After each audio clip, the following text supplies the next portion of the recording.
प्रयागराज में महाकुंभ का भव्य आयोजन कुछ ही दिनों में होने जा रहा है। हिंदू धर्म में इसे सबसे महत्वपूर्ण पर्व माना जाता है, जो हर 12 वर्ष में आयोजित होता है। ये पर्व देश के प्रमुख तीर्थ स्थलों पर मनाया जाता है। महाकुंभ आस्था और धर्म का एक विशाल मेला है। मान्यता है महाकुंभ में स्नान करने से व्यक्ति को मोक्ष की प्राप्ति होती है। उसके सभी पूर्व जन्म के पाप समाप्त हो जाते हैं। महाकुंभ में गृहस्थ यानी विवाहित व्यक्तियों के लिए स्नान के विशेष नियम निर्धारित किए गए हैं। माना जाता है अगर गृहस्थ लोग कुंभ स्नान के समय इन नियमों का पालन करते हैं तो उन्हें अद्वितीय पुण्य की प्राप्ति होती है। इस संदर्भ में आइए जानते हैं विवाहित व्यक्तियों को कुंभ स्नान से पूर्व किन बातों पर विशेष ध्यान देना चाहिए। दरअसल महाकुंभ के मौके पर शाही स्नान के पश्चात संगम में श्रद्धा के साथ डुबकी लगाना आवश्यक है। मान्यता है जब साधु संत स्नान कर लेते हैं तब उसके बाद गृहस्थों को स्नान करना चाहिए, क्योंकि इससे विशेष पुण्य की प्राप्ति होती है। इसके अलावा गृहस्थ अर्थात विवाहित व्यक्तियों को महाकुंभ में न्यूनतम 5 बार डुबकी लगानी चाहिए। शास्त्रों के अनुसार कुंभ में स्नान करते समय 5 डुबकी लगाना अनिवार्य है। प्रयागराज में संगम की रेत पर टेंट सिटी आकार ले चुकी है।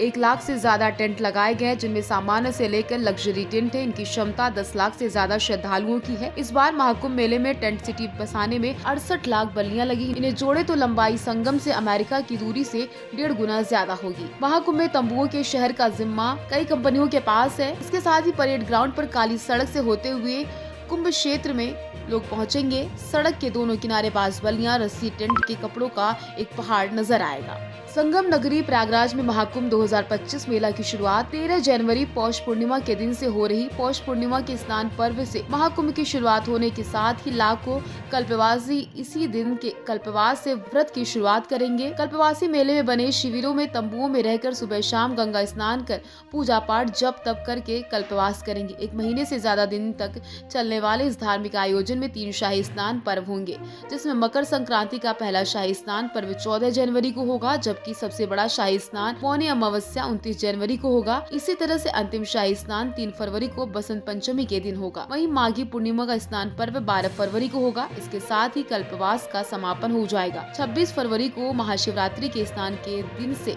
महाकुंभ का समापन होगा। महाकुंभ मेला क्षेत्र में 14 जनवरी को पहला शाही स्नान पर्व है। इस दिन सभी 13 अखाड़े राजसी अंदाज में रथों पर सवार होकर गाजे बाजे के साथ भक्तों के साथ मेले में संगम स्नान करने जाएंगे। बता दें मकर संक्रांति के दिन ही सूर्य मकर राशि में प्रवेश करते हैं। इसी दिन से सूर्य उत्तरायण भी हो जाते हैं, इसलिए इस स्नान पर्व का अपना अलग महत्व होता है।